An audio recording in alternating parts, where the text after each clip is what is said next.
السلام علیکم ورحمۃ اللہ تعالی وبرکاتہ۔ الحمد للہ رب العالمین والعاقبۃ للمتقین والصلاۃ والسلام علی سید الانبیاء والمرسلین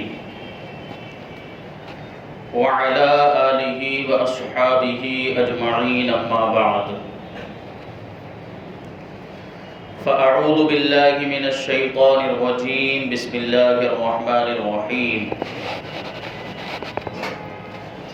وَسَيُجَنَّبُهَا الْأَتْقَى الَّذِي يُؤْتِي مَالَهُ يَتَزَكَّىٰ۔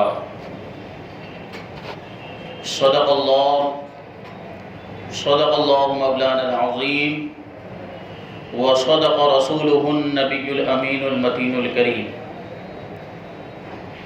ونحن على ذلك لمن الشاهدين والشاكرين والذاكرين والحامدين والحمد لله رب العالمين۔ آئیے ہم اور آپ سب سے پہلے حضور سرور کائنات، فخر موجودات، باعث تخلیق کائنات، احمد مجتبی محمد مصطفیٰ صلی اللہ علیہ وسلم کی بارگاہ بے کس پناہ میں جھوم جھوم کر درود و سلام کا نذرانہ عقیدت پیش کریں اور پڑھیں اللہم صلی علی سیدنا و مولانا محمد معدن الجود والکرم وآلہ الکرام وابنہ الکریم وبارک وسلم صلاۃ و سلام علیک یا رسول اللہ صلی اللہ تعالی علیہ وسلم۔ عزیزان ملت اسلامیہ، آج جمادی الاخری کی 22 تاریخ ہے اور آج ہی امیر المؤمنین خلیفۃ المسلمین حضرت ابو بکر صدیق رضی اللہ تعالیٰ عنہ کے یوم وصال، آج یوم وصال ہے، ان کے وصال کا دن ہے۔ تو اسی مناسبت سے آج ہم انشاءاللہ تبارک و تعالی حضرت ابو بکر صدیق رضی اللہ تعالیٰ عنہ کا تذکرہ کرنے کی سعادت حاصل کریں گے۔ اللہ تبارک و تعالی ہمیں، آپ کو، ہم سب کو جو کچھ بیان ہو اس پر عمل کرنے کی توفیق عطا فرمائے۔ قرآن مجید میں اللہ تبارک و تعالی ارشاد فرماتا ہے خطبہ مسنونہ کے اندر، جس آیت کریمہ کی میں نے تلاوت کی ہے، وَسَيُجَنَّبُهَا الْأَتْقَى الَّذِي يُؤْتِي مَالَهُ يَتَزَكَّىٰ، کہ بہت دور رکھا جائے گا جہنم سے وہ جو سب سے بڑا متقی اور سب سے بڑا پرہیزگار ہے۔ الذی یؤتی مالہ یتزکیٰ، جو اپنا مال خرچ کرتا ہے، جو اپنا مال اللہ کی راہ میں دیتا ہے تاکہ پاکیزگی حاصل کرے۔ تو اس آیت کریمہ کے اندر جو اتقیٰ کا لفظ آیا ہے، سب سے بڑا متقی،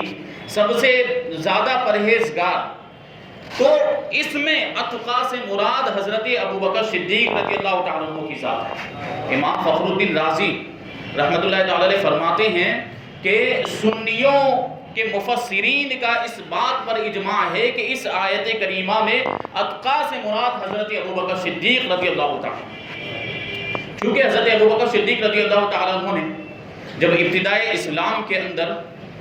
جب مسلمانوں کی تعداد بہت کم تھی، مسلمانوں پر ظلم و ستم ہوتا تھا، تو ان میں جو غلام ہوتے تو ان کے آقا، ان کے مالک غلاموں پر بہت زیادہ ظلم و ستم کیا کرتے تھے۔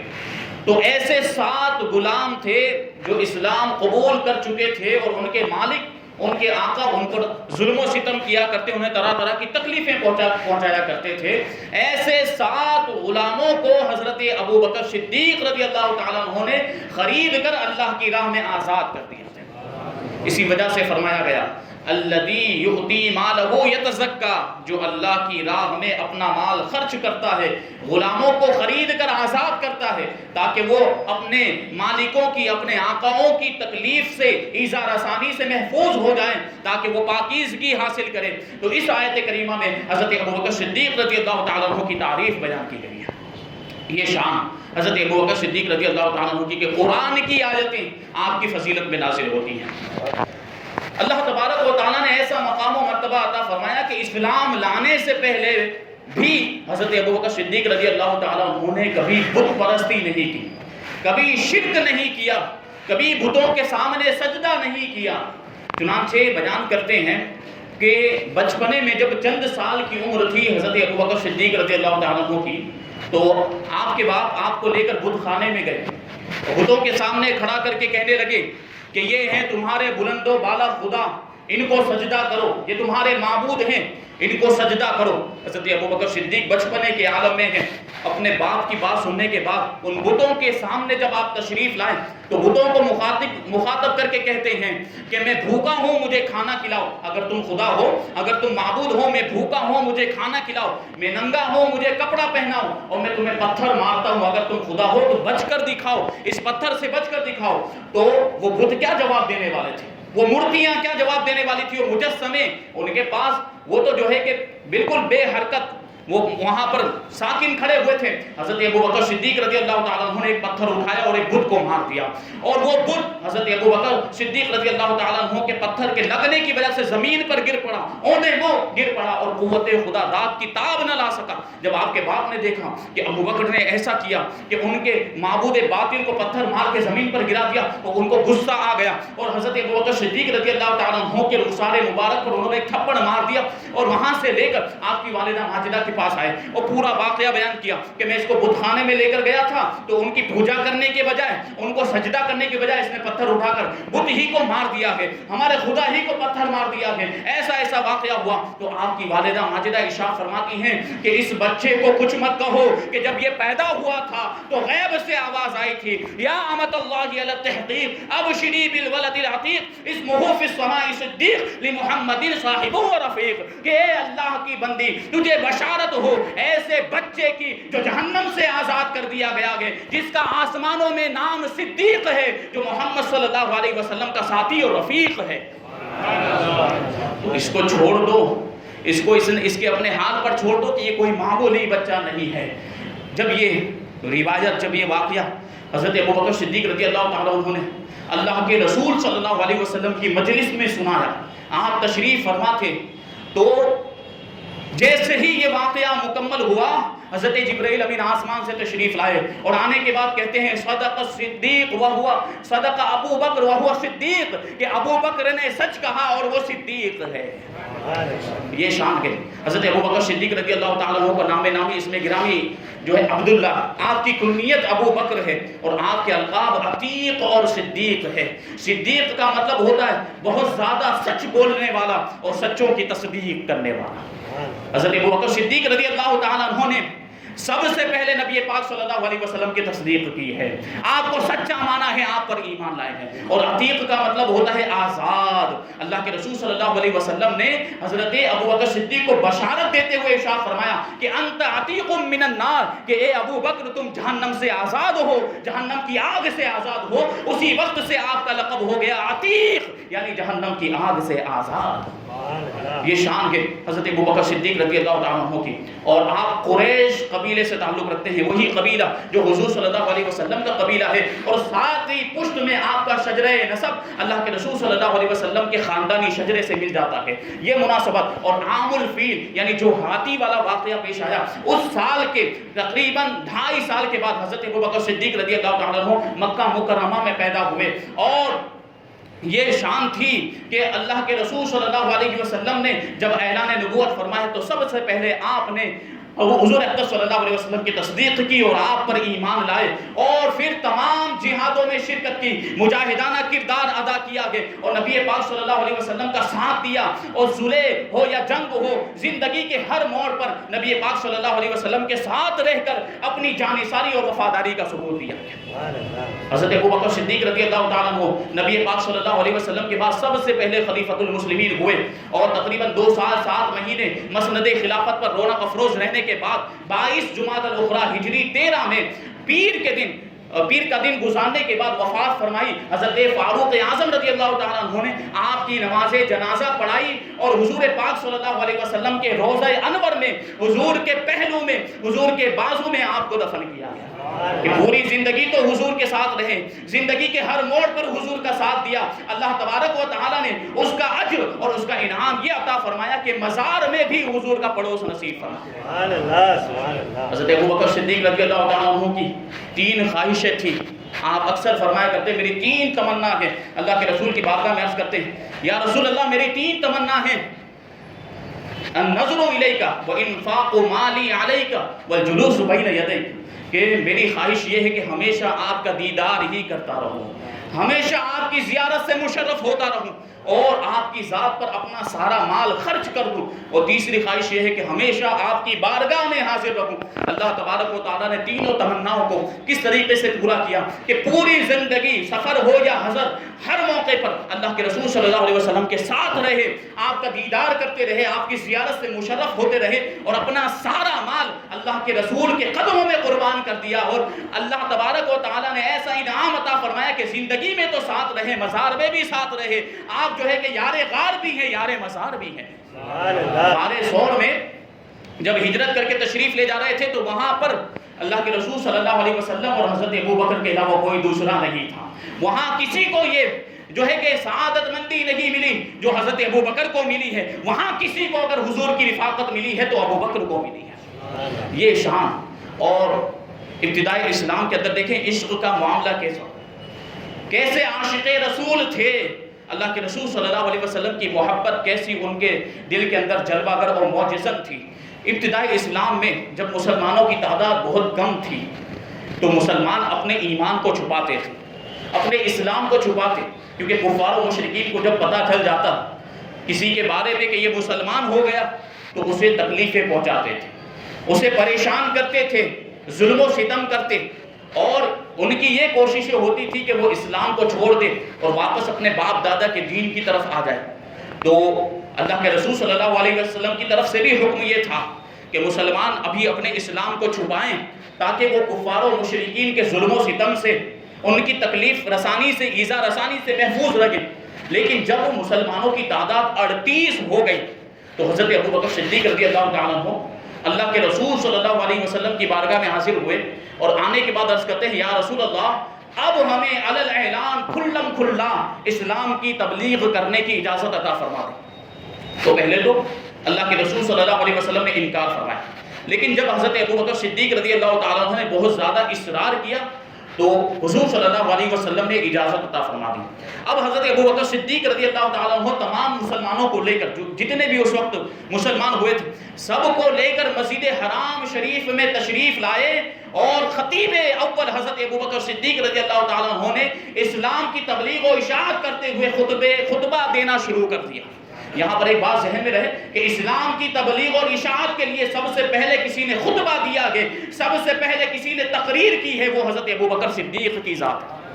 اسی لیے آپ کو خطیب اول بھی کہا جاتا ہے، سب سے پہلے اسلام کی تبلیغ کے لیے خطبہ دینے والے۔ لیکن جیسے ہی آپ نے خطبہ دینا شروع کیا تمام کفار و مشرکین مسلمانوں پر ٹوٹ پڑے، مسلمانوں پر حملہ کر دیا۔ مکہ مکرمہ میں حضرت ابوبکر صدیق رضی اللہ تعالیٰ عنہ کی بڑی عظمت و شرافت تھی، لوگ آپ کو بڑا شریف مانتے تھے، لیکن اس کے باوجود کفار نے آپ پر بھی حملہ کر دیا اور ایسا خونی حملہ کیا کہ حضرت ابوبکر صدیق رضی اللہ تعالیٰ عنہ کا چہرہ مبارک خون سے لہولہان ہو گیا اور آپ بے ہوش ہو گئے تکلیف کی وجہ سے۔ تو آپ کے قبیلے والوں کو جب پتہ چلا تو آپ کو وہاں سے اٹھا کر لائے، کسی طریقے سے بچا کر آپ کے گھر لے کر آئے۔ اب آپ کی حالت ایسی تھی کہ لوگوں کو ایسا خیال ہوا، ایسا لگتا تھا کہ اب حضرت ابوبکر صدیق رضی اللہ تعالیٰ عنہ زندہ نہیں بچ پائیں گے، آپ کا انتقال ہو جائے گا۔ لیکن شام کے وقت آپ کو کچھ افاقہ ہوا، جب ہوش آیا تو آپ کی زبان پر جو سب سے پہلے الفاظ تھے وہ یہ تھے کہ محبوب رب ذوالجلال کا حال کیا ہے، مجھے ان کی خبر دی جائے، میرے آقا کیسے ہیں، میرے حضور کیسے ہیں، مجھے ان کے بارے میں بتایا جائے۔ گھر میں موجود لوگوں نے آپ کو ملامت کی کہ ان کی وجہ سے تو تم پر یہ مصیبت آئی، ان کی وجہ سے تو یہ تکلیفوں کے پہاڑ تم پر ٹوٹے ہیں، اور اب بھی انہی کا نام لے رہے ہو۔ آپ کی والدہ ماجدہ حضرت ام الخیر رضی اللہ تعالیٰ عنہ کھانا لے کر آئی، لیکن آپ نے کھانے سے انکار کر دیا۔ آپ نے کہا کہ مجھے میرے حضور کے بارے میں بتائیے کہ میرے آقا کا حال کیا ہے، محبوب رب ذوالجلال کا حال کیا ہے۔ تو آپ کی والدہ ماجدہ نے لا علمی کا اظہار کیا، مجھے نہیں معلوم کہ محمد صلی اللہ علیہ وسلم کا حال کیا ہے۔ تو حضرت ابوبکر صدیق رضی اللہ تعالیٰ عنہ نے ارشاد فرمایا کہ ام جمیل کے پاس چلی جائیں۔ ام جمیل رضی اللہ تعالیٰ عنہ یہ حضرت فاروق اعظم رضی اللہ تعالی عنہ کی بہن ہیں اور یہ بھی مسلمان ہو چکی تھی، لیکن انہوں نے بھی اپنے اسلام کو چھپایا ہوا تھا۔ حضرت ابو بکر اپنی والدہ سے کہتے ہیں ام جمیل کے پاس جائیں اور ان کو پوچھیں کہ میرے حضور کیسے ہیں، ان کی حالت کیا ہے، ان کا حال کیا ہے۔ اب آپ کی والدہ ماجدہ نے جب آپ کی بے قراری والی کیفیت دیکھی، یہ بے تابانہ درخواست سنی، تو بے ساختہ اور بے قرار ہو کر آپ بھی ام جمیل کے گھر پہنچی اور ام جمیل کے پاس جانے کے بعد پوچھتی ہیں کہ محمد صلی اللہ علیہ وسلم کا حال کیا ہے۔ تو ام جمیل جنہوں نے اپنے اسلام کو چھپایا ہوا تھا، پہلے تو انجان بنتے ہوئے کہا کہ میں کیا جانوں کہ محمد کون ہے، میں کیا جانوں کہ ابو بکر کون ہے، ہاں آپ کے بیٹے کے بارے میں نے سنا ہے، اگر آپ کہیں تو میں آ کر ان کی حالت کو دیکھ لوں۔ چنانچہ آپ کی والدہ ماجدہ ام جمیل کو لے کر اپنے گھر آئیں۔ حضرت ام جمیل رضی اللہ تعالیٰ عنہ نے جیسے ہی حضرت ابو بکر کی حالت زار کو دیکھا، بے ساختہ، برداشت کی طاقت نہ رہی، رونا شروع کر دیا۔ حضرت ام جمیل رضی اللہ تعالیٰ عنہ ایسے زخموں سے چور چور موجود ہیں، چہرہ لہو لہان ہے، اور ایسی حالت میں بھی کسی کو اگر یاد کر رہے ہیں تو اللہ کے رسول کو یاد کر رہے ہیں۔ حضرت ابو بکر صدیق نے جیسے ہی ام جمیل کو دیکھا تو کہنے لگے میرے آقا کے بارے میں مجھے بتاؤ، اللہ کے رسول صلی اللہ علیہ وسلم کا کیا حال ہے، کیا انہیں کوئی تکلیف تو نہیں پہنچی ہے، مجھے حضور کے بارے میں خبر دی جائے۔ تو ام جمیل نے آپ کی والدہ ماجدہ کی طرف اشارہ کیا جو اس وقت تک مسلمان نہیں ہوئی تھی، اسلام نہیں لائے تھی، تو ان کی طرف اشارہ کیا کہ ان کے سامنے کیسے بیان کروں۔ تو حضرت ابو بکر صدیق رضی اللہ تعالیٰ عنہ نے ارشاد فرمایا کہ ان سے خوف مت کیجیے، بے فکر ہو کر بیان کیجیے۔ تو حضرت ام جمیل رضی اللہ تعالیٰ عنہ بیان کرتی ہیں کہ اللہ تبارک و تعالیٰ کی عنایت سے، اس کے فضل و کرم سے حضور صلی اللہ علیہ وسلم بخیر و عافیت ہیں اور دار ارقم میں، یعنی حضرت ارقم رضی اللہ تعالیٰ عنہ کے مکان میں تشریف فرما ہے۔ اب حضرت ابو بکر صدیق رضی اللہ تعالیٰ عنہ دیکھیں عاشق زار کی ادائیں، عشق کی طلب دیکھیں، کہتے ہیں کہ خدا کی قسم میں اس وقت تک نہ کچھ کھاؤں گا نہ کچھ پیوں گا جب تک اپنے آقا کے چہرے کا دیدار نہیں کر لیتا۔ اب آپ کی والدہ ماجدہ رات کے آخری حصے میں، رات کے آخری پہر میں آپ کو لے کر دار ارقم میں حضرت ارقم رضی اللہ تعالیٰ عنہ کے گھر میں تشریف لائی، حضرت ابو بکر صدیق کو لے کر آئی اور حضور صلی اللہ علیہ وسلم وہیں پر تشریف فرما تھے۔ جیسے ہی حضرت ابو بکر صدیق رضی اللہ تعالیٰ عنہ نے حضور کے چہرے کا دیدار کیا ہے، حضور سے لپٹ کر رونا شروع کر دیا۔ وہاں پر جتنے بھی مسلمان تھے اور حضور صلی اللہ علیہ وسلم بھی سب رونے لگ گئے کہ حضرت ابو بکر صدیق کی حالت زار دیکھی نہیں جاتی تھی، زخموں سے چور چور ہیں، لیکن اگر کسی کی فکر ہے تو اللہ کے رسول کی فکر ہے۔ یہ عشق کا معاملہ تھا، ایسے عاشق رسول تھے حضرت ابو بکر صدیق رضی اللہ تعالیٰ عنہ نے۔ پھر حضور صلی اللہ علیہ وسلم کی بارگاہ میں عرض کیا کہ یہ میری والدہ ماجدہ ہیں، یہ ابھی تک مسلمان نہیں ہوئی، آپ ان کے لیے ہدایت کی دعا فرما دیں، ان کو اسلام کی دعوت دیں۔ اللہ کے رسول صلی اللہ علیہ وسلم نے ان کو اسلام کی دعوت دی اور اللہ تبارک و تعالیٰ کے فضل و کرم سے وہ بھی فوراً کلمہ پڑھ کے مسلمان ہو گئے۔ یہ حضرت ابو بکر صدیق رضی اللہ تعالیٰ عنہ کے عشق کا معاملہ بیان کرتے ہیں کہ حضرت ابو بکر صدیق رضی اللہ تعالیٰ عنہ کی یہ جو خواہش و تمنا تھی کہ ہمیشہ ہر وقت حضور کا دیدار کرتے رہیں، تو پورا دن تو حضور کے ساتھ رہتے تھے، لیکن رات کو مجبوری میں اپنے مکان میں جانا پڑتا تھا، اپنے گھر میں جانا پڑتا۔ رات کو جب سوتے تو صبح شادی کے وقت بیدار ہو جایا کرتے اور سب سے پہلے اٹھ جاتے اور اللہ کے رسول صلی اللہ علیہ وسلم کے مکان کی چوکھٹ پر جا کر اپنے سر کو رکھ کے سو جایا کرتے تھے۔ حضور صلی اللہ علیہ وسلم کے کاشانِ نبوت کی چوکھٹ پر حضرت ابو بکر صبح صادق کے وقت سب لوگوں سے اٹھنے سے پہلے اٹھ کر آپ وہاں پر چلے جاتے۔ جب اللہ کے رسول صلی اللہ علیہ وسلم دروازہ کھولتے تو دیکھتے کہ ابو بکر ان کی چوکھٹ پہ سر رکھ کے سو رہے۔ اللہ کے رسول صلی اللہ علیہ وسلم پوچھتے کہ ابو بکر ابھی کیسے آنا ہوا؟ تو حضرت ابو بکر صدیق رضی اللہ تعالیٰ عنہ اللہ کے رسول کی بارگاہ میں عرض کرتے یا رسول اللہ، میری خواہش یہ ہوتی ہے کہ جب دن طلوع ہو، جب صبح صادق طلوع ہو، تو سب سے پہلے جس چہرے کا میں دیدار کروں یا رسول اللہ وہ آپ کا چہرہ ہو۔ یہ عشق کا معاملہ اور یہ جان نثاری کہ اپنا مال اپنا سب کچھ اللہ کے رسول صلی اللہ علیہ وسلم کے قدموں میں قربان کر دیا۔ جنگ تبوک کے موقع پر جب تحر سادی کا زمانہ تھا، مال و اسباب بہت کم اور لشکر کے لیے ساز و سامان موجود نہیں تھا، سواریاں موجود نہیں، ہتھیار موجود نہیں تھے، اللہ کے رسول صلی اللہ علیہ وسلم نے تمام صحابہ کرام کو جمع فرمایا اور ارشاد فرمایا کہ کون ہے جو جیش عسرت کو تیار کرے، یعنی یہ تنگ دستی میں جو لشکر ہے اس کا ساز و سامان کون مہیا کرے؟ تو تمام صحابہ کرام جو جیسی استطاعت رکھتے تھے سب نے اپنے اپنے اعتبار سے اپنی طاقت کے مطابق مدد کی۔ حضرت عثمان غنی رضی اللہ تعالیٰ عنہ نے 10,000 مجاہدوں کا ساز و سامان تصدق کیا اور 10,000 دینار اللہ کے رسول کی بارگاہ میں پیش کیے. اس کے علاوہ 900 اونٹ اور 100 گھوڑے ساز و سامان کے ساتھ اللہ کے رسول کی بارگاہ میں پیش کیے. حضرت عثمان غنی رضی اللہ تعالیٰ عنہ کو اللہ تبارک و تعالیٰ نے بڑا مال و دولت عطا فرمایا تھا، لیکن ادھر دوسری جانب دیکھیں حضرت فاروق اعظم رضی اللہ تعالیٰ عنہ نے سوچا کہ آج موقع ہے میرے پاس، آج ابو بکر سے آگے بڑھ جاؤں گا. ہر وقت یہ ہوتا ہے کہ ابو بکر نیکیوں میں مجھ سے آگے بڑھ جاتا. دیکھیں نیکیوں میں آگے بڑھنے کا جذبہ کیسا تھا صحابہ کرام میں، وہ نیکیوں میں آگے. آج ہم دنیاوی معاملات کے اندر آگے بڑھنے کی جو ہے کہ کوشش کرتے ہیں کہ وہ مالدار ہے تو میں بھی مالدار ہو جاؤں، اس نے گاڑی خریدی تو میں بھی گاڑی خرید لوں، اس نے بنگلہ خریدا ہے تو میں بھی دنیاوی معاملات میں تو مسابقت ہوتی ہے، لیکن دینی معاملات میں نیکیوں کے کام میں کوئی مسابقت نہیں ہوتی، کوئی مقابلے کا جذبہ نہیں ہوتا. کوئی یہ نہیں سوچتا کہ یہ نمازی بن گیا تو میں بھی نمازی بن جاؤں، یہ قرآن کا قاری بن گیا تو میں بھی قرآن کا قاری بن جاؤں، وہ حافظ قرآن بن گیا تو میں بھی حافظ قرآن بن جاؤں، وہ نیک ہو گیا تو میں بھی نیک ہو جاؤں. ایسے معاملات ہمارے درمیان نہیں. اللہ تبارک و تعالی حضرت ابو بکر صدیق اور حضرت فاروق اعظم کے صدقہ و طفیل ہمارے درمیان نیکوں کے کام میں مسابقت کا جذبہ پیدا فرمائے. حضرت فاروق اعظم نے سوچا کہ آج تو میں ابو بکر سے آگے بڑھ جاؤں گا. ہر مرتبہ وہ مجھ سے نیکیوں میں آگے بڑھ جاتے ہیں. چنانچہ حضرت فاروق اعظم رضی اللہ تعالیٰ عنہ اپنے گھر گئے اور گھر کا سارا سامان جمع کیا. اس کے 2 حصے کیے، ایک حصہ اپنے گھر والوں کے لیے رکھا اور ایک حصہ اللہ کے رسول کی بارگاہ میں حاضر کر دیا، آپ کے قدموں میں پیش کر دیا. اب سوچ رہے تھے کہ ابو بکر تو بڑے غریب ہیں، ان کے پاس اتنا مال نہیں ہوگا کہ وہ اتنا سارا مال لے کر آئیں اور آج مجھ سے آگے بڑھ سکیں. لیکن دوسری طرف عاشق رسول کا معاملہ یہ تھا، عاشق اکبر کا معاملہ یہ تھا. اپنے گھر گئے، گھر کا سارا سامان جمع کیا، 2 حصے نہیں کیے بلکہ پورا ساز و سامان لے کر اللہ کے رسول کی بارگاہ میں آئے اور آپ کے قدموں میں پیش کر دیا. جب فاروق اعظم نے دیکھا تو خدا کی قسم کھا کے کہتے ہیں کہ خدا کی قسم میں کبھی بھی ابو بکر سے آگے نہیں بڑھ سکتا. اللہ کے رسول صلی اللہ علیہ وسلم نے جب یہ دیکھا تو ارشاد فرمایا ابو بکر اپنے گھر والوں کے لیے بھی کچھ چھوڑا ہے کہ نہیں چھوڑا؟ تو ابو بکر عرض کرتے ہیں یا رسول اللہ ابقیت لهم اللہ ورسولہ،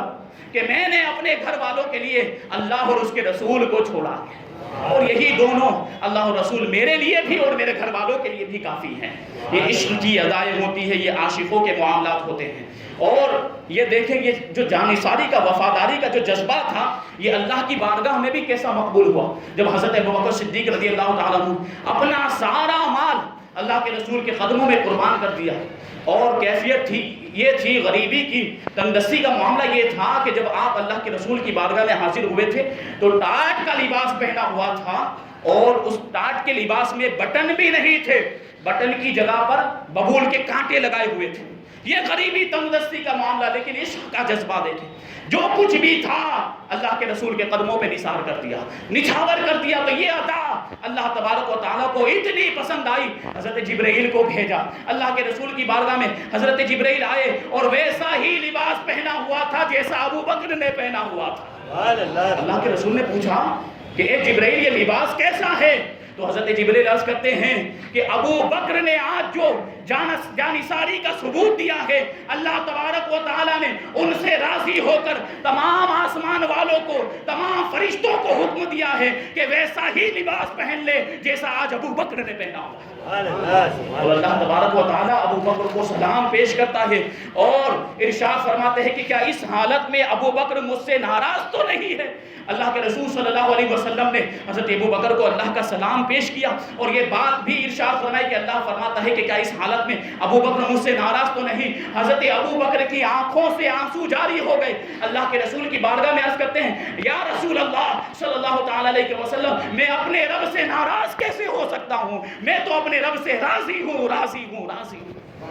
جس حالت میں وہ مجھے رکھے میں اس سے راضی ہوں. یہ دیکھیں صبر و توکل کا عالم یہ تھا، قناعت کا عالم یہ تھا کہ جس حالت میں اللہ رکھے اسی حالت میں راضی. اور یہ عشق کا معاملہ کہ سب کچھ اللہ کے رسول کے قدموں میں قربان کر دیا، بلکہ جان بھی قربان کر دی. اسی وجہ سے اللہ کے رسول صلی اللہ علیہ وسلم نے ارشاد فرمایا کہ ما نفعنی مال قط ما نفعنی مال ابی بکر، کہ ابو بکر کے مال نے جتنا مجھے فائدہ پہنچایا کسی اور کے مال نے مجھے اتنا فائدہ نہیں پہنچایا. جب حضرت ابو بکر صدیق رضی اللہ تعالیٰ عنہ نے یہ سنا تو عرض کرتے ہیں یا رسول اللہ میں اور میرا مال سب کچھ آپ ہی کا تو ہے، آپ ہی میرے بھی مالک ہیں، میری جان کے بھی مالک ہیں اور میرے مال کے مالک بھی آپ ہی ہیں۔ وہ شاعر کیا کہتا ہے کہ کیا پیش کریں آقا کیا چیز ہماری ہے، کیا پیش کریں آقا کیا چیز ہماری ہے، یہ دل بھی تمہارا ہے یہ جان بھی تمہاری ہے۔ یہ جان ساری کا معاملہ تھا۔ غار ثور میں جب ہجرت کے وقت اللہ کے رسول صلی اللہ علیہ وسلم حضرت ابوبکر صدیق رضی اللہ تعالیٰ عنہ کو لے کر غار ثور میں وہاں پر تشریف لے گئے تو حضرت ابوبکر صدیق نے حضور سے عرض کیا کہ آپ یہاں تشریف فرما رہے ہیں، میں پہلے اندر جاتا ہوں اور اندر کا ماحول دیکھتا ہوں۔ حضرت ابوبکر صدیق رضی اللہ تعالیٰ عنہ غار ثور میں پہلے اندر تشریف لے گئے، صاف صفائی کی، مٹی کنکر وغیرہ کو صاف کیا اور دیکھا کہ بہت سارے سوراخ ہیں اور صاف معلوم ہوتا تھا کہ یہ سانپوں کے بل ہیں، لیکن اس کے باوجود آپ نے کپڑے پھاڑ پھاڑ کر ان بلوں کو ان سوراخوں کو بند کیا۔ آخر میں 2 سوراخ رہ گئے تو حضرت ابوبکر صدیق رضی اللہ تعالیٰ عنہ کی جان نثاری کا جذبہ دیکھیں کہ ان سوراخوں میں کپڑا ختم ہو گیا تھا، اپنا انگوٹھا رکھ دیا تاکہ اس میں سے کوئی سانپ نکل کر نبی پاک کو کوئی تکلیف نہ پہنچا دے۔ پھر آپ نے آواز دی، اللہ کے رسول اندر تشریف لائے اور حضرت ابوبکر صدیق رضی اللہ تعالیٰ عنہ کے زانوں پر اپنا سر مبارک رکھ کر آرام فرمانے لگے۔ اب ادھر دوسری جانب وہ سانپ بھی کافی عرصے سے مشتاق زیارت تھا، اس کے باپ دادا نے بھی اس کو بتایا تھا کہ ایک وقت ایسا آئے گا کہ نبی آخر الزمان اس غار میں تشریف لائیں گے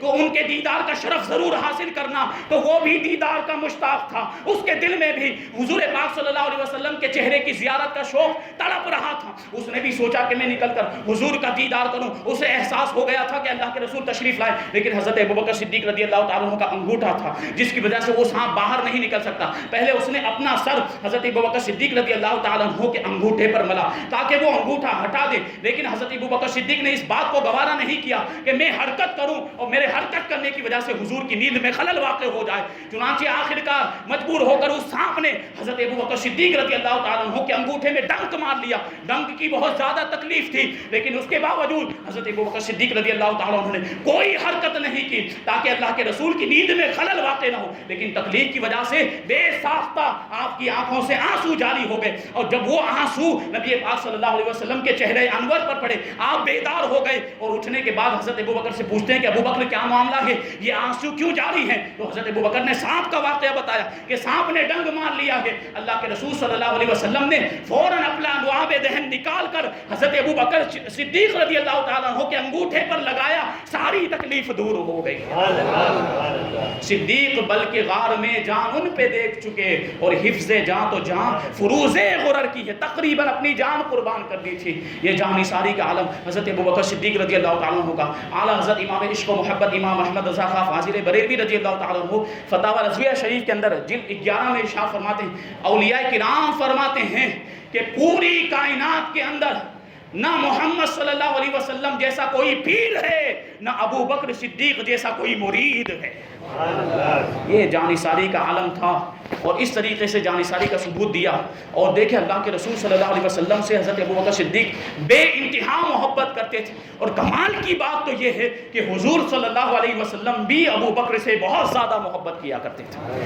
حدیثوں میں ہے کہ ایک مرتبہ اللہ کے رسول صلی اللہ علیہ وسلم صحابہ کرام کے ساتھ ایک تالاب میں تشریف لے گئے تو آپ نے ارشاد فرمایا کہ ہر شخص اپنے یار کی طرف اپنے دوست کی طرف تیر کر جائے، تو سب نے ایسا ہی کیا۔ جس کا دو دوست تھا اس کی طرف وہ تیر کر گیا۔ آخر میں اللہ کے رسول صلی اللہ علیہ وسلم اور حضرت ابوبکر صدیق باقی رہ گئے تو حضور صلی اللہ علیہ وسلم حضرت ابوبکر کی طرف تیر کر گئے اور ارشاد فرمایا کہ اگر میں کسی کو خلیل بناتا تو ابو بکر کو بناتا، لیکن ابو بکر تو میرا یار گئے۔ حضرت جابر بن عبداللہ رضی اللہ تعالیٰ عنہ سے روایت ہے کہ ایک مرتبہ ہم اللہ کے رسول صلی اللہ علیہ وسلم کی بارگاہ میں حاضر تھے۔ آپ نے ارشاد فرمایا کہ اس وقت تمہارے پاس ایک ایسا شخص آئے گا کہ اللہ تبارک و تعالیٰ نے میرے بعد اس سے بہتر اور اس سے بزرگ تر کسی کو نہیں بنایا گیا۔ تو حضرت جابر بن عبداللہ کہتے ہیں حضرت اللہ کے رسول نے ارشاد فرمایا کہ اس کی شفاعت انبیاء کرام کی شفاعت کے مانند ہوگی۔ حضرت جابر ابن عبداللہ کہتے ہیں کہ اسی حالت میں ہم موجود تھے کہ حضرت ابو بکر صدیق تشریف لائے۔ اللہ کے رسول نے جب ان کو دیکھا تو ان کی تعظیم کے لیے کھڑے ہو گئے، ان کو گلے لگا لیا اور ان کو پیار فرمایا۔ حضرت عبداللہ ابن عباس ہی سے روایت ہے کہ ایک مرتبہ میں نے اللہ کے رسول صلی اللہ علیہ وسلم کو دیکھا کہ حضرت علی رضی اللہ تعالیٰ عنہ کے ساتھ کھڑے ہیں، اور اتنے میں حضرت ابو بکر صدیق رضی اللہ تعالیٰ عنہ سامنے سے تشریف لائے تو اللہ کے رسول صلی اللہ علیہ وسلم نے ان سے مصافحہ کیا، ان کو گلے لگا لیا اور ان کے دہن کا بوسہ لے لیا۔ تو حضرت مولا کائنات علی مرتضیٰ رضی اللہ تعالیٰ عنہ نے حضور کی بارگاہ میں عرض کیا، یا رسول اللہ آپ ابو بکر کے منہ کو بوسہ دیتے ہیں؟ تو اللہ کے رسول صلی اللہ علیہ وسلم نے ارشاد فرمایا کہ اے علی، ابو بکر کا مرتبہ میرے یہاں ویسا ہی ہے جیسے میرا مرتبہ اللہ کی بارگاہ میں ہے۔ تو یہ شان ہے حضرت ابو بکر صدیق رضی اللہ تعالیٰ عنہ کی۔ اللہ تبارک و تعالیٰ ہمیں صحابہ کرام کے مراتب کو سمجھنے کی توفیق عطا فرمائے۔ حضرت ابو بکر صدیق رضی اللہ تعالیٰ عنہ کے نقش قدم پر چلتے ہوئے اپنا سب کچھ، جان مال اولاد سب کچھ اللہ کے رسول صلی اللہ علیہ وسلم کے قدموں پر اور اسلام کے لیے قربان کرنے کی توفیق عطا فرمائے۔ وما علینا الا البلاغ۔